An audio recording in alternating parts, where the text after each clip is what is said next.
Welcome, everybody, to the first official Hafeman Brothers Packers podcast.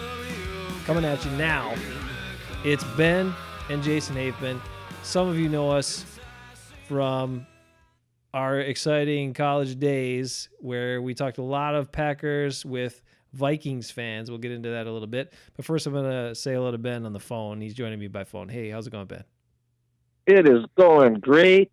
Packers, they won. Amazing. Only scored 10 points. Now, is that who cares if you win? I got to ask you, is it more amazing that they won by only scoring 10 points, or is it more amazing that they beat the Bears when everyone thought the Bears were so great? I don't care. As long as they win. I'm going to say it's more... As long as they win. When was the last time they won a game where they only scored that many points? Like, it's been a while.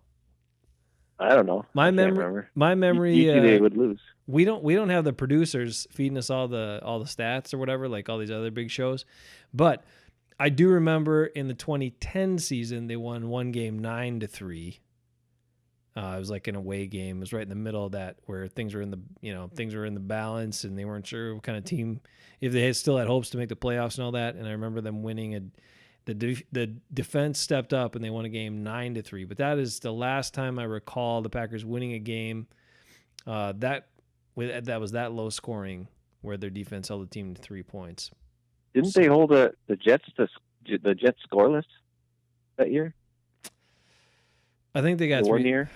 Maybe it was 9. Is that the one they got scored points? Maybe it was 9-0. I don't remember. That's the one. I can't remember exactly. That's the one I'm thinking of. So maybe it was 9-0, or maybe it was 9-3. You could be right. You're probably right. I don't know. I just know that they had Howard Green and they took all of his Jets knowledge. That's how they beat him. The Jets knowledge. Yeah, that's good. Oh, all right. Former Jet. So we should be talking about 2010 Packers. We should be talking about 2019 Packers. I'm hoping we get a season like 2010, or maybe a little bit better regular season, and then the playoffs are the same. And just so you know, a little bit before we get going, Ben and I both have covered the Packers professionally. We were paid money. Yep. That's true. Worked for an NBC station, and both have covered Packer games in the past. So it's not like just a couple of yahoos. I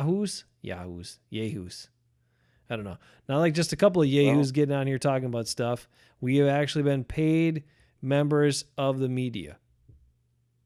Yes.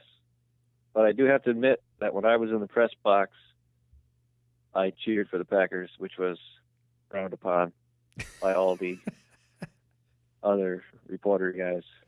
They did not like that. But, man, who knows? If we had stuck with it, maybe we would now be bigwigs like Jason Wilde and people like that. Who knows? Yes, Jason Wilde. Hey, you think Mike McCarthy misses Jason Wilde's questions? I don't think so.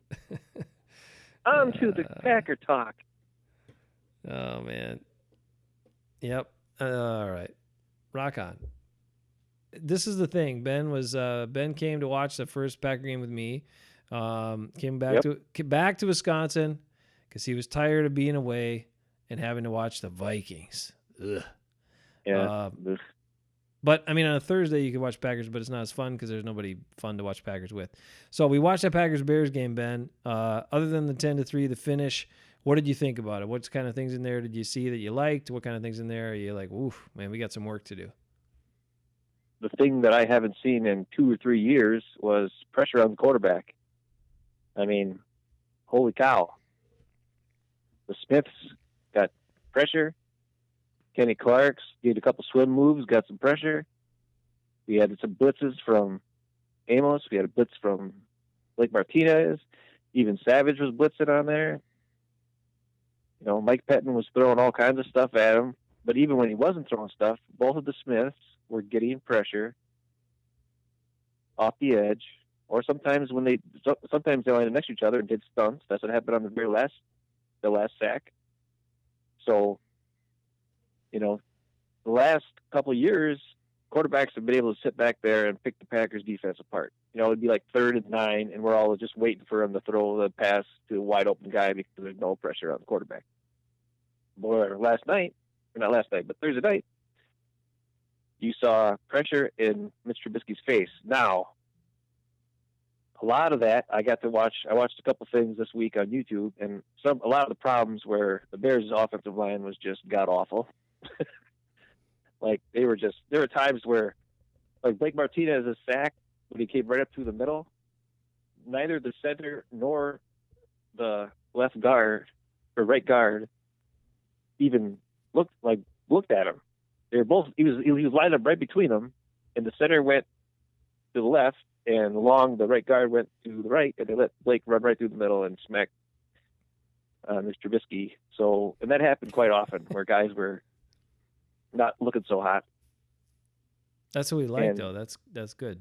No, yeah, that's great. I mean, that's fine there. But so I don't know how much of it is, okay, the Packers defense is, dominating, or is it that, the Bears offensive line is pretty rough looking? The good news is the Vikings offensive line coming up this week is about the same.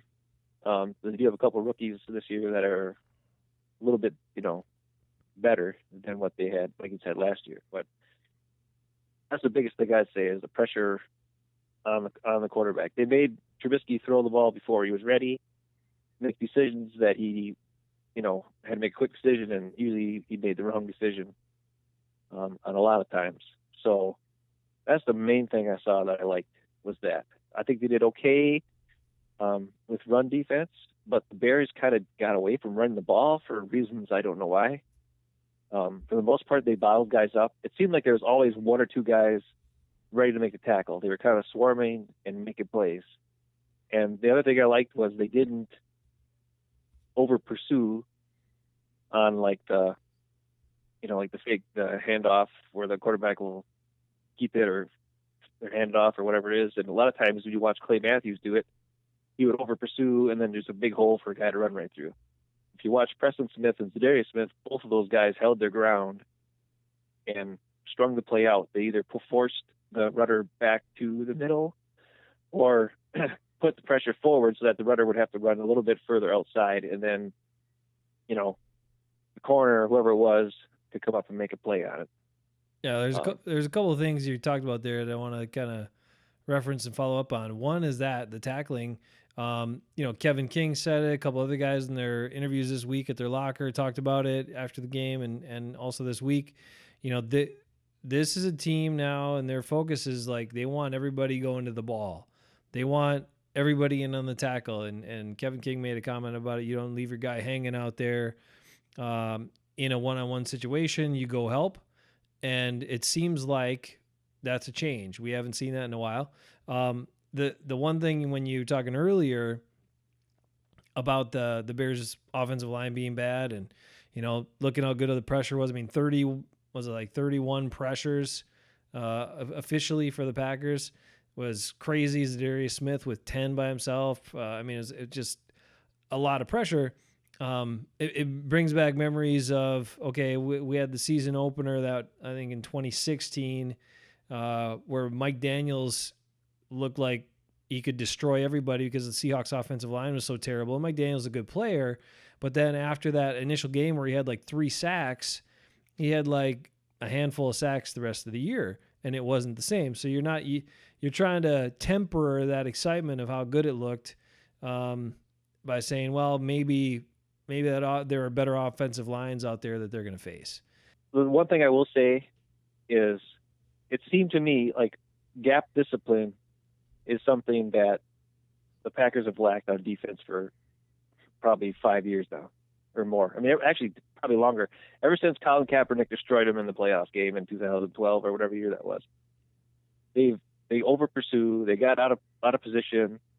They'd leave gaping holes all over the place for either the quarterback or the running back to run. And then they're playing like some kind of weird, on third downs, it was like some kind of weird zone thing where guys are wide open all over the place. What I saw on the first game of the year were guys weren't over pursuing, guys were staying in their gaps, guys were forcing they were getting pressure, but they weren't like out of the actual overall scheme of the defense. They were playing within the scheme of the defense together as a team. And that's what I think is very positive. And then the other thing I liked, and I don't know if you want to go to the coverage, I would say it was awesome to see like Savage and Amos on the backside, whatever a lot of times when they were around the line of scrimmage, I thought they made great plays. There are third down plays where Amos, I think there's one play on a third down where Kenny Clark just swam over his dude, and then Amos came right up in the other gap, right up the middle, and they both stopped the running back for like a 2-yard loss on a third and 1 or something. And Savage had a couple blitzes where he was in there. And the other thing that I really liked, though, was when you saw those passes that were going deep, and Savage, as the ball's in the air, making his way to the offensive receiver and breaking up the play. Unlike Clinton Dix, who would sit there and watch the guy catch the ball and then go and try to tackle him, and then usually not tackle him. I like the aggressiveness and the ability to read things while the ball's in the air. Maybe sometimes even before the ball's in the air, they can read what the receiver's going to do. And the safeties are being aggressive and making plays while the ball's in the air instead of waiting for the guy to catch it and then make a play. I'd agree. The safety play was drastically improved from what we've seen, and that was the biggest factor. It was more of they were diagnosing, reacting, attacking the plays versus sitting back and waiting, and then you're on your heels and guys get past you, and it's not pretty. So. Yeah, that's a whole nother examination of that. One time I might want to do that, like break down the Clinton Dix effect and what that all meant and what that did for the Packers over that time span where they kept him as their safety. But that's a whole nother topic. That's like a deep dive into that stuff. All right, we're sticking on this. And, offensively, when you look at, the special teams. I want to say one more thing. Go ahead. One more thing. So, Allen Robinson had a great game, but I will say this: a lot of times it was Tony Brown who was covering him on the plays that were completed. But when you watch those plays back, Tony Brown had really good coverage on him. It wasn't like he was wide open. Those were back shoulder throws or really tight throws that Mitch Trubisky made, and Allen Robinson had to jump up and really make a great play on the ball. When I first watched the game, I was like, oh, man, Tony Brown is not covering this guy. He doesn't know what he's doing out there. But I watched, the replays of it, and what he needs to learn is to read the receiver. And maybe it's because Allen Robinson's really good and he's not giving anything away. He's got to read when the receiver is about ready to catch the ball and get his head around and try to make a play on the ball. Because there were so many times where he was right there. Like, he's sticking with him, but he wasn't able to, make a play on the ball. Usually got completed. We've seen that exact thing for years. I mean, the Packers receivers, once teams started just manning up and bumping and covering them and weren't afraid of a number of the Packers receivers for years and years, the guys weren't very open. But if Aaron Rodgers would put the ball in the right spot, even though there's really good coverage, it can be completed. And, Trubisky did that at least a handful of times. So he did make some good throws, and in those cases, you just are like, well, what else can you do? As long as you make the tackle right away, which they did, which was an improvement too, then the damage is at least minimized. The defense as a whole, I think it looks pretty darn good. It all just comes down to, hey, who your next opponent is, how great that offense is going to be, and whether they can continue to, do what they've been doing. The special teams looked drastically different as well. And I think, they brought in the new coach. They put an emphasis on it. You see guys like starters playing special teams like Amos and a couple others. Yeah. That means they're taking it as an important part of the game. And how many times have we seen over the years special teams be the difference one way or another for the Packers? And a lot of times it was in a negative way. And so they looked really good, really good. I mean, there weren't many returns. Everything was pretty much being fair caught on both sides. And so many punts, obviously, because the defenses were both dominating. But you could tell it was the first game of the year, so things were not always perfect. But I do agree the special teams was much, much better than it had been in the last couple of years. And J.K. Scott was really, really nailing the ball, so that helps a lot. I mean, when you get a punter that can kick it far and high to allow your guys' coverage to get down there, because that was key as well. It makes a big difference. He was fantastic. I kind of get this feeling that this might be Mason Crosby's last year in Green Bay. Maybe not. I think they made the right choice there by keeping him around, because he's been there so long. He knows the conditions. He knows the field. He knows all that stuff, especially when you get late in the season. But, at least he drilled his kick, and it mattered. So we'll take Mason for sure for another year. Sure. I don't know. I mean, he's an awesome guy too. You see stuff he does in the community and just in general. I don't know, dude. He missed all those kicks in Detroit last year. Come on. I know, it was terrible. It's still bugging me, dude. Come on. That one game, and it was in a dome. I mean, come on. They had all those weird games last year. It's just terrible. All right. The offense was, up and down a little bit. They seemed like the only time they really got going was when they picked up the tempo and just started, pushing. Yes. Pushing Should the ball we talk about down the that field. first? Yeah. Let's talk about that. Let's talk about the 3, 2, 1 second on the play clock. There were a couple times where I think they got the ball off after it hit 0 and they didn't get called for a delay game, and they probably should have. Mm-hmm. But it's like it was just the same stuff we saw last year. So it doesn't matter who the coach is. I don't know what's going on. They got to get to the line of scrimmage faster. They got to get the plays in faster. They got to do something. Like if the defense could sit there and wait, well, look at the play clock too. They know when the ball's got to get snapped, they're gonna get a jump just as fast as anybody else. If you could change when you're snapping the ball and different 6 seconds left, do it at 8 seconds, do it at 2. Change it up so the defense doesn't know when it's coming. But every time they wait, and I'm sure maybe Rodgers is reading the defense or whatever it is. I don't know. But it's just like how many times in that game where, I'm looking at the play clock, I'm like, snap the ball already. What is up? They're scoring. Their one touchdown drive was like 1 minute and 40 seconds off the clock, right? They were just like boom, boom, boom, 4 plays, big, huge plays, score. The rest of the game was piddle around and wait the play clock down, and I don't know. They got a lot of work to do, I think, when it comes to that. Yeah, and that's not even just last year. It's been that way for a number of years, and I don't know what. Again, we don't know the reasons why. We know there's a lot they do at the line of scrimmage. We know there's a lot Rodgers is trying to do at the line of scrimmage, but at the same time, it's like when you're that predictable against the clock, it's easier for the defense. So yeah, mix it up, switch it up, and when they picked up the tempo, and you get a couple of plays, and you get the defense back on their heels. That's when things get easier. So I still don't get that either. I know they put an emphasis on it. Hopefully that emphasis, we see that come through this week against the Vikings. We'll see how it works this week. They're at home, so maybe it'll be, one more week in the offense. It might be easier to get the plays in. Who knows? We'll see what happens. Yeah, I don't know if I don't know. Whatever. It's it's weird. Sometimes it looks like Rodgers is calling for the ball and Lindsley just won't snap it. Sometimes, yeah. I mean, I'm just like he's clapping his hands. He's like doing why he's not snapping the ball. I don't know. We can talk about that. I don't know. He clapped his hands and they call the false start on him. Yeah, Which was the Kyler Murray thing that happens in the preseason. So they can't do that crap anymore. If you clap your hands, the ball's got to get snapped. Packers won though. That's the big point. The offense will be better. The one thing about the offense, I mean, there's 2 things. One is, I think, and I said this too, when they were struggling to do anything offensively, they were trying to run the ball a lot. And I know their point, it's like everything's predicated on the run and all this stuff with this offense. Okay, great.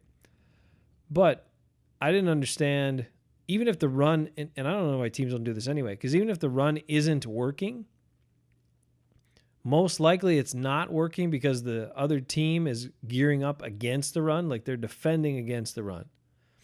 So your play action passing can still be effective even if you're not running effectively because the other team is reacting to the run.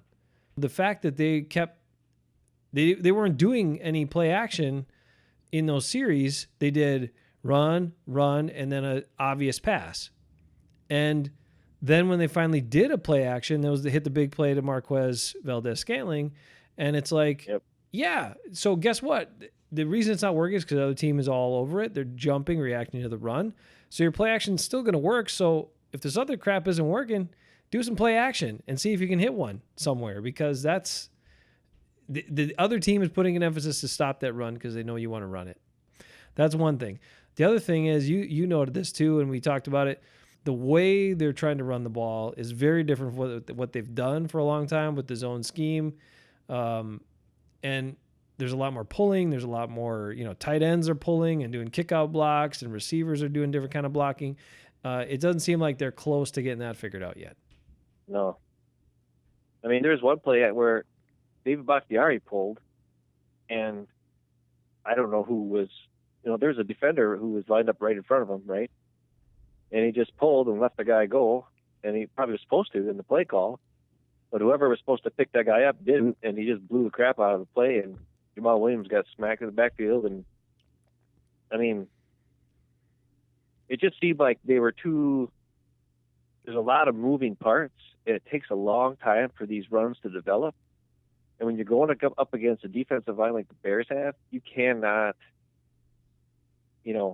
they're so quick and they're so fast off the ball that, I don't think it was advantageous to do these run plays like that. Like, if you're going against a smaller team or a team that isn't as aggressive as the Bears are on the defensive line, maybe it'll work. But that was part of the reason why Aaron Jones got 5.5 yards to carry the last 2 years, was because the Packers on running plays would just come off the ball hot, everybody would just move to the left or move to the right, whatever it is, and block the guy that you find in front of you. And then Aaron Jones would, slip in there, find a hole, cut back, whatever he had to do, and boom, he's gone. But the plays that they were running with the LaFleur system is a design run. You got guys pulling, certain guys are pulling, certain guys aren't. You got to pick up a specific guy you're supposed to get. This is your guy, this is your guy, this is your guy. And the problem is, if the guy doesn't get to where he's supposed to get to block that guy, he's breaking up the whole play. I mean, Aaron Jones had some of the greatest 2-yard, 3-yard runs in that game on Thursday night. I mean, he was spinning around all crazy, he was backwards, and I mean, I thought he was going to get it. He just creamed a couple times because he was so, I don't know, off balance and things. Just to try to get 5 yards, he had to spin around 3-4 times. There were bears all around him. It just seems very different from what was going on the last couple of years with Aaron Jones, where it seemed like he could find a crease and then go.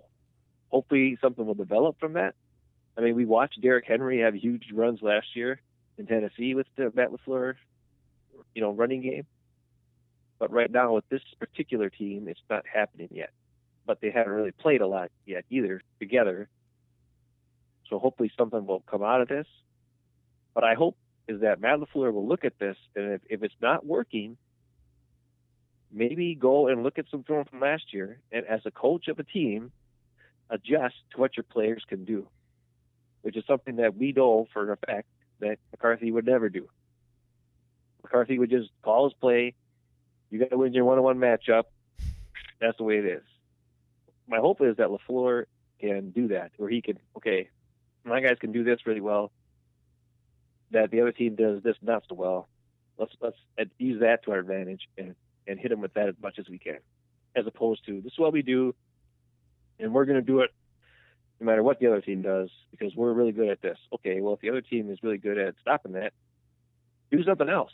That's what the Patriots do, right? They design there's times where Tom Brady throws the ball 50 times. There's times where they run the ball 50 times. It's like you do whatever you can do to win the game. And I'm hoping that that's the kind of head coach Matt LaFleur is. What do you think? Yeah, I don't know. I mean, he showed ability to adapt last year with Tennessee, and you'd think you'd take that same approach here.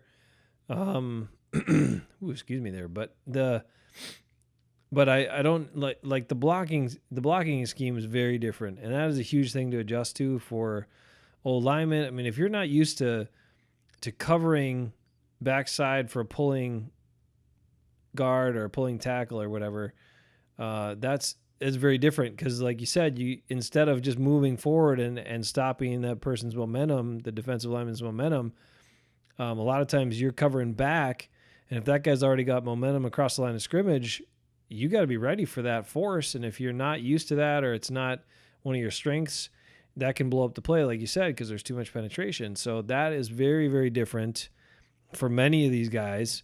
And then I think the ones that really stuck out to me even worse were like the tight ends pulling and kicking out defensive ends and outside linebackers and stuff.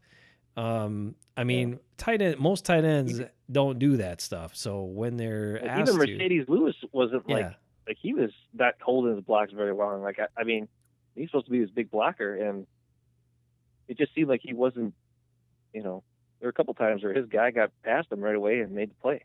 I mean, it's a different style of blocking. When you're coming off the line and you're blocking kind of a guy that's right in front of you, okay, you get your body on him right away, and then you can kind of control, if you've got strength and leverage and stuff.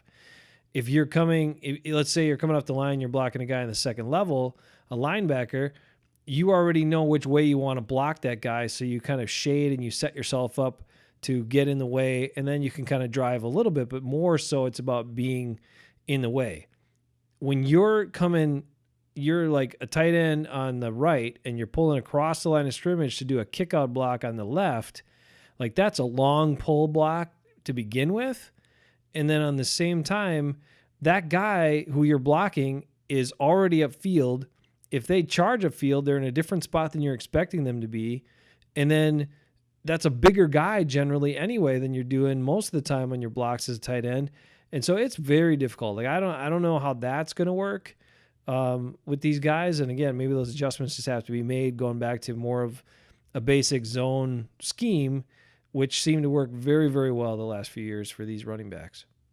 That's my. I remember a little bit about blocking from high school. It was a very different level than what these guys are doing it, but those things are all the same in terms of the types of people you're blocking, the way you block in those scenarios, and doing a long pull block like that for a tight end is weird. It's not something they've done for probably since high school themselves, So what do you think about the pass protection and hold the ball for 5-6 seconds?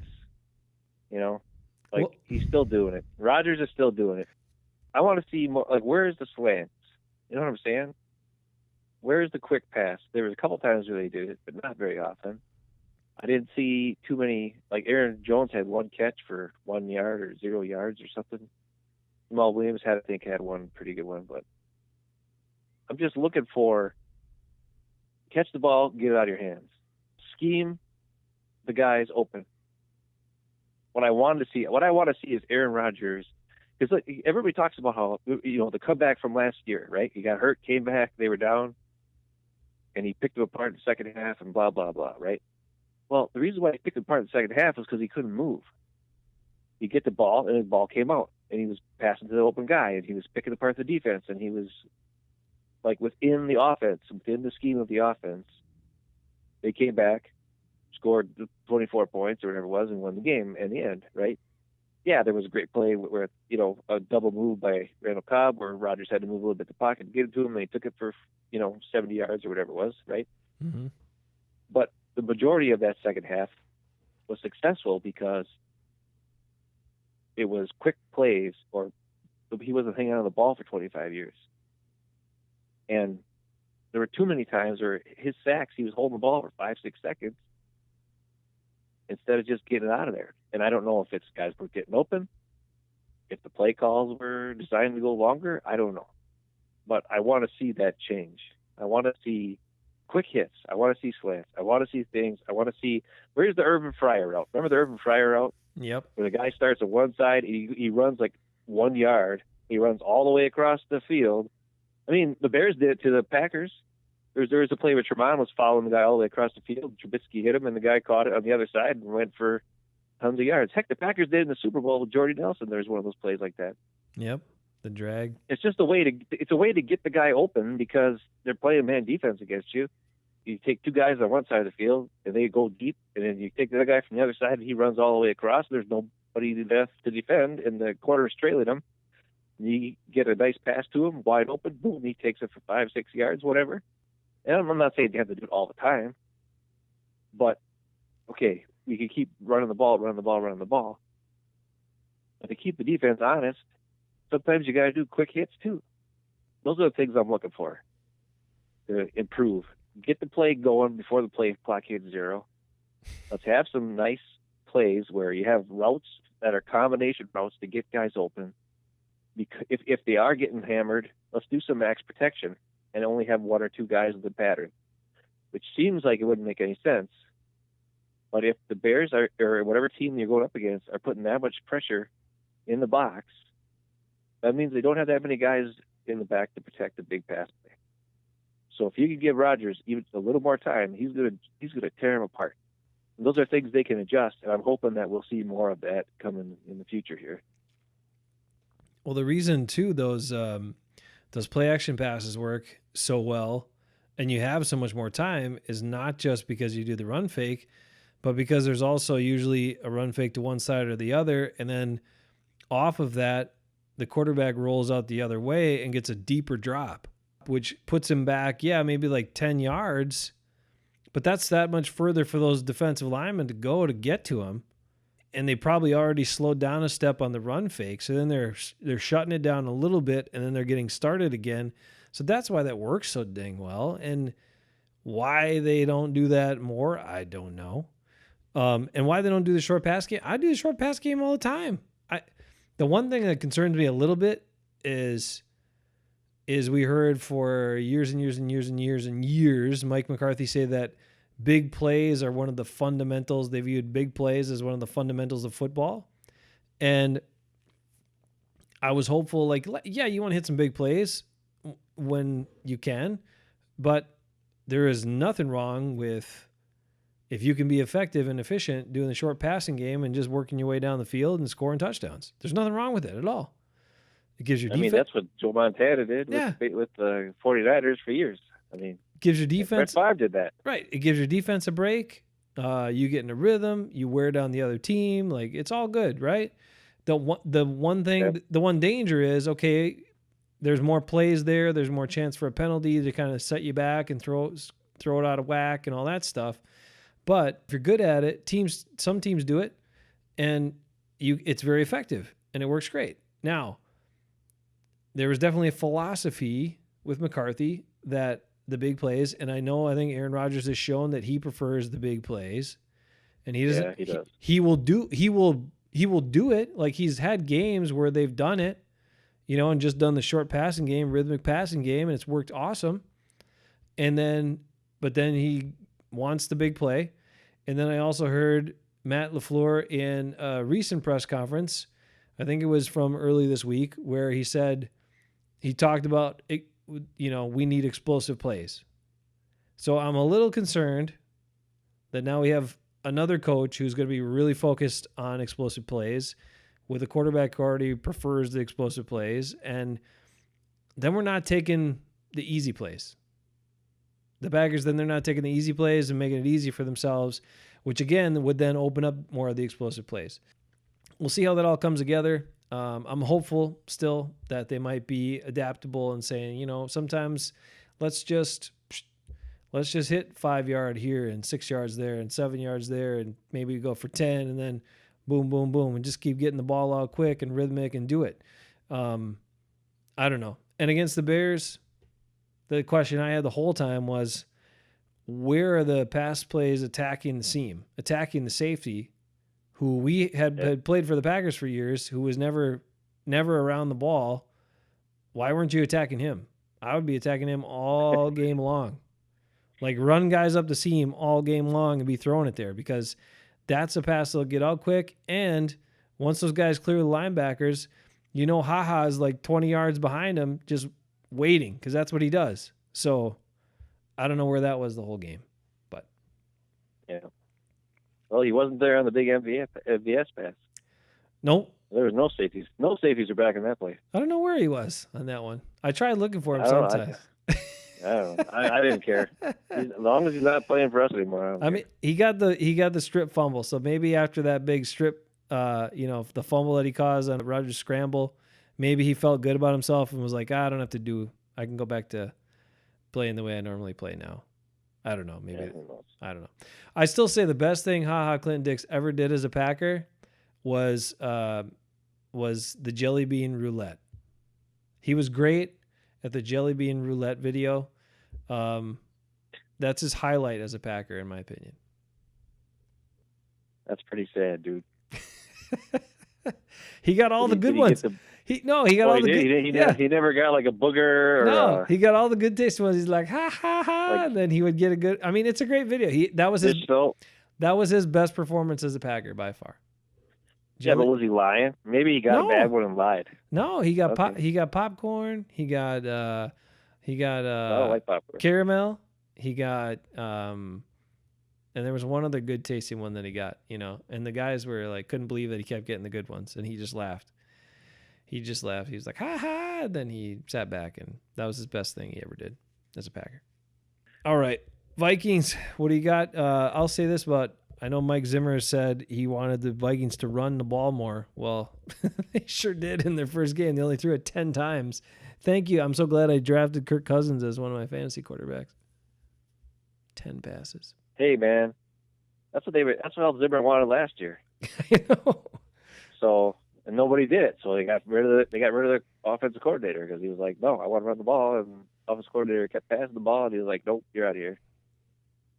But I mean, the thing that happened in that Viking game was the Vikings got a block punt, so you're talking a short field there. They got a fumble recovery, and they got a pick. So they had 3 turnovers, on special teams and defense that they got and gave the ball to the offense on short fields. They ran the ball great, but when you watch their big highlights, this is the thing, it's a little scary. Atlanta was sticking a ton of dudes in the box. And on almost every one of the big runs that the Vikings had, they were plays that were stretched to the outside. And the Vikings receivers were blocking downfield well. Like Thielen and Diggs and those guys actually block downfield. The Packers corners have to be looking out for that. They got to make sure they get off the blocks of Thielen and Diggs and, and whatever other skill players that are out there. As far as the Vikings defense, Harrison Smith is everywhere. Anthony Barr was getting pressure. He looks like he lost some weight or something. I don't know. He looked way faster than he did last year.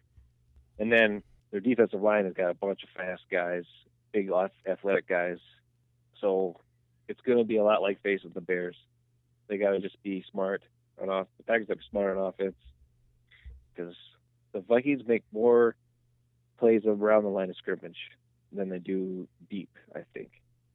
We know Devontae can get open, right? He's got, he's one of the best guys off the ball, whether it's man coverage in his face or what. He can beat his guy from the line of scrimmage. Put him on an island on one side.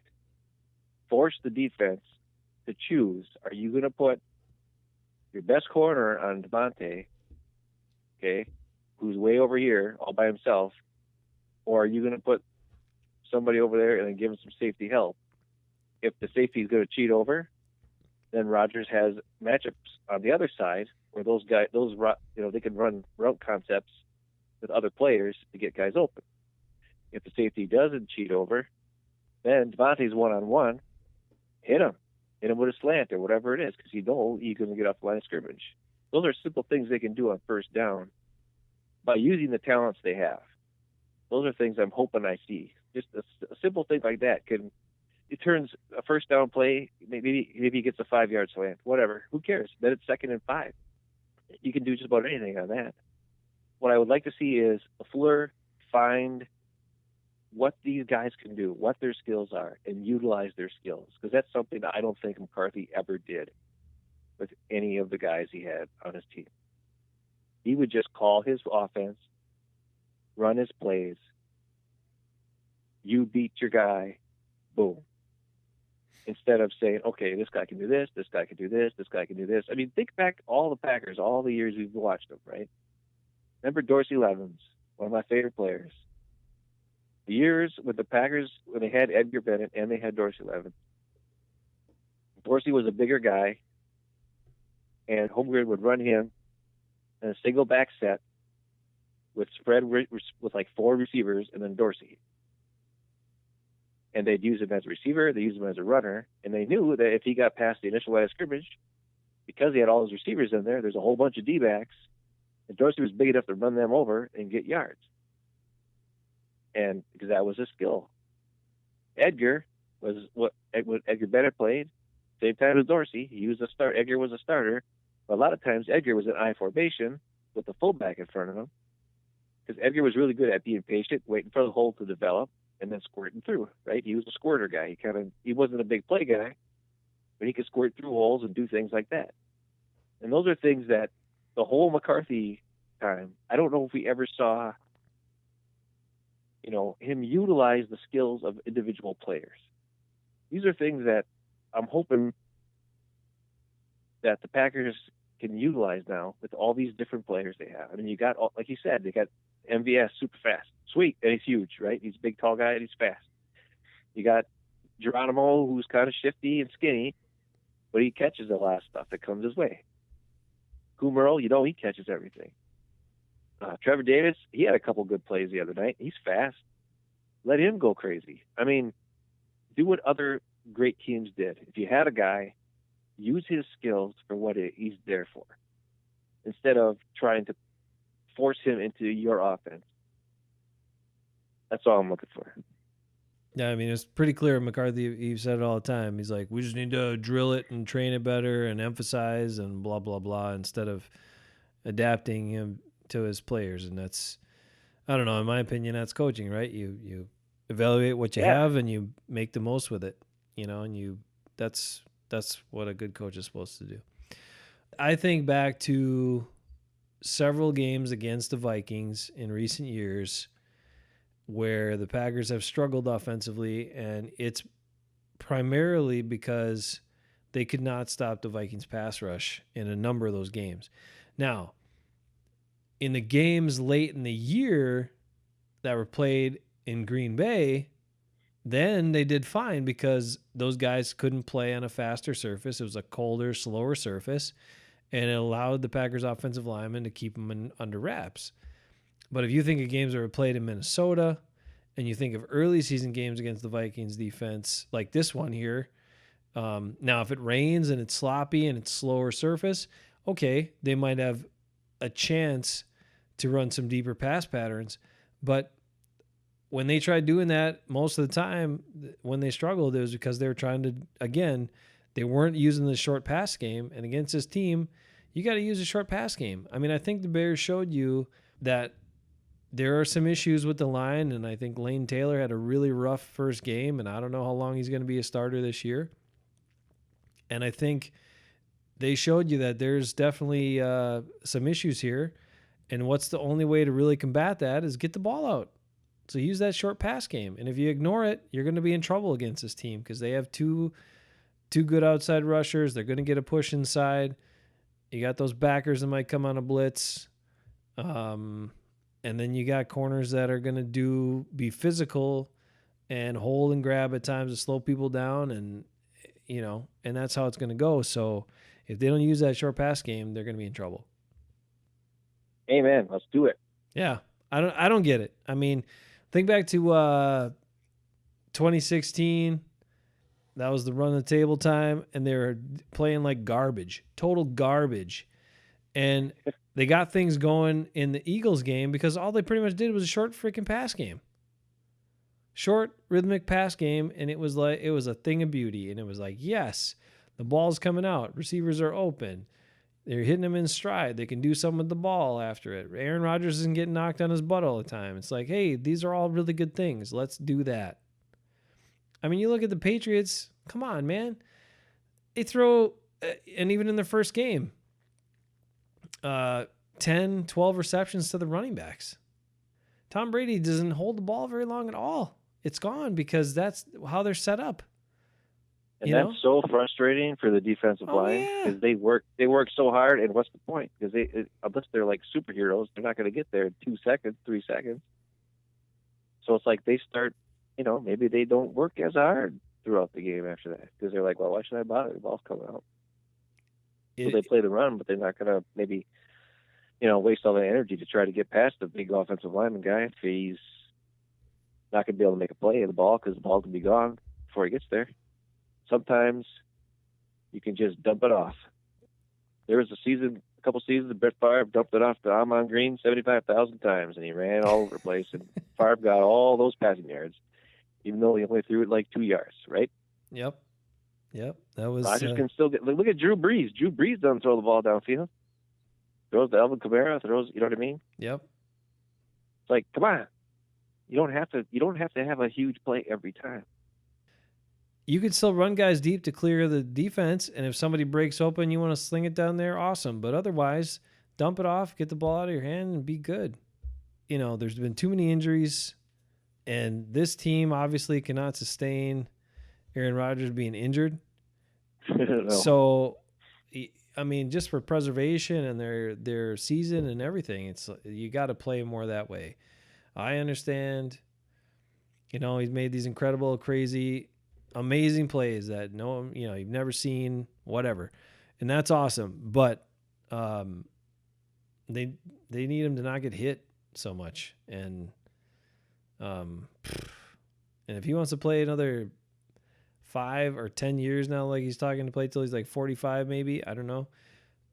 There's no way that's gonna all work unless he's like Tom Brady, who never gets hit, never gets pressured, never gets hit. So, that's easy to play quarterback then. Just do it. Just do it like that.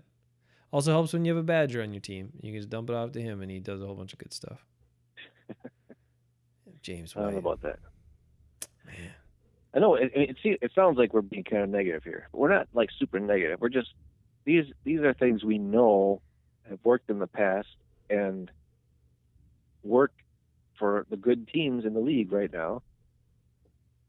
And we know that Rodgers can do it, and we know that if he does do it, he's going to be unstoppable. So it's like that's all we want. We just want the offense to look unstoppable.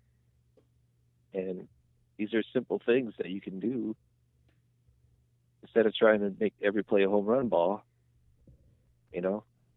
Well, and it's facing the facts of what you got. Like, you don't have a stud offensive line across the board that's going to hold up to all these pass rushes all the time. You don't. So, again, you need to adapt and work with what you got. So, some plays, yeah, you can ask them to block longer, but other plays you can't, and they'll appreciate it. Believe me, like offensive linemen, they don't want to block for 7 seconds. Are you crazy? That's hard. That's really hard to do. And same thing with I mean, if a guy's open early and then you're waiting for him to get open again further down the field, that's a harder play for him too. And maybe they're not on, then they get at the thing where they say they're not on the same page and all that stuff. And that can happen. But if the guy's open right away and boom, you give him the ball, then he knows what's going on. He can make a move, things start clicking along. It's not about being negative either, because, I mean, last year, Drew Brees, what did he have, like 74% completion percentage or something stupid like that? Yep. Aaron Rodgers could have that easily, but he doesn't throw enough short passes to do it. So, throw some more short passes, keep the long ones going when you get them. I mean, it's balancing it out. It's taking your shots. And hey, we can talk about some good positive things, right? Okay, Mercedes Lewis had 2 catches. That's almost as many as they had all last year. And they were on plays where it was a handoff, or a fake handoff going to the other way, and Mercedes snuck out backside, and Rodgers found them. And those are good, quick plays that are positive plays. So those are things, like more things like that. And they showed them on the first game of the year here. We just need to see more of them and maybe to more dynamic players, because Mercedes doesn't have the speed anymore. He's not going to catch that ball and run for 20 yards. He's going to catch it and run for 3 and then get tackled. But imagine if you're running that same play with Tanyan, or maybe you're doing a fake handoff one way and Vitali is sneaking out the other side, because that guy is supposed to be some kind of a freak of nature as well, right? And I don't think he even got the ball in the first game, did he? No, I don't remember seeing him get much of any action in terms of doing anything other than blocking. So, yeah. So I mean, that's just what we're talking about. Let's see, and they're doing it. They did some, but the other thing is some guys are more dynamic, and I just want to see the dynamic guys get the ball in space. I want to see Aaron Jones in space. Right now, everything is so clogged up; he's not getting anything. Yeah, you bring up the plays to Lewis. I mean, that was one thing too that while Aaron Rodgers had a 20-minute interview this week by his locker, and he said a lot of great stuff in there. He talked about a lot of different teammates, and he talked about different things that were happening, and talked about the special teams, and commented. They asked him about the offense and stuff, and one of the things he said was about Mercedes Lewis. Now, it was a rough year for him last year. He wasn't really involved in the offense other than his role was just to block when he was in there. And he said this new offense, this new approach, knowing that he's involved and got a couple balls, like that's done a lot for him. And, it's re-energized those older guys too. And he talked about Lewis being a big part of his importance being his leadership and his experience for these younger guys, younger tight ends, and just in general in the offense. Well, just think about it as any person, right? You have a job of any kind, and you know that you're going to be more involved. There's going to be more responsibility for you, but then you also get to succeed more. That's going to energize anybody. So I think seeing that happen is really good. I mean, the guy's a big target, and yeah, he's not going to juke guys and stuff, but he can still be a very effective pass catcher along with his run blocking. So good to have him around for this year for sure. Okay, final thoughts. What are our final thoughts, Ben, for this game against the Vikings coming up? Well, it's at home. That's good. We got Aaron Rodgers says no waving to anybody. No waving. God. Just don't wave. I agree with him. Don't wave. That's all I could say. Just don't wave, Packer fan. And I think the Packers will win. No wave. That blew up. So it was so dumb. It was so dumb that all these people wrote stories and commented on it, made a big deal about it. All he was doing was saying if he could have a request, he would ask, don't do the wave when we're on offense so he can hear better. And they can, that's just common sense, man. So the fact that some people are complaining about it, that he says it, or some people there were some insane headlines like Rodgers demands no waves at Lambeau Field and all this stuff. And that is not what was said, but they're trying to get people's attention. It's all clickbait, blah, blah, blah. Dumb. Listen, I got to say this quick. And you know what? That is not the way members of the media are supposed to act. That is not your job. You don't overblow something that's said just to try to get attention on your story. That's garbage. Henry Lippold knows it. I know it. Any respectable member of the media knows it. Go on. Well, I'm not a respectable member of the media, and I know it. But what I was saying was the wave can happen. It's got to be when the Packers are up by 20 points and it's the fourth quarter. Then you can wave all freaking time. Who gives a crap because they're going to win the game? But when, the thing I would say is, that's one thing I like about Matt LaFleur, too. He was like, we need to get home field advantage here. Because he knows. Because he's come into Lambeau as an opposing team, and it's not the same as it was in the 90s. Because the Packers have been successful for so long that these season ticket holders aren't, I don't know, they're just not as into the game, I think. They're pampered. And they're pampered. Yeah. I mean, they're so used to it, but but in the 90s when the Packers stunk so bad for 2 decades, and then all of a sudden they were good, everybody was going nuts because they hadn't seen that before. Heck, even the '89 season with Mikowski and the Magic Man and all that stuff, they didn't even make the playoffs, but people were going crazy because they actually won double-digit games that year. They were 10-6, and now the fans just aren't as I don't know. It's not like going to a Browns game. The Browns can't win a stinking game for years, right? And then last year they won like 6 games or whatever, and the fans was like acting like they were in the Super Bowl because they hadn't had that win. They hadn't had that winning feeling in so long. And I think the Packer fans need to bring back that Lambeau mystique and make teams afraid to come in there. And I'm hoping that that's something that they can do again, because it just doesn't seem like it's the same.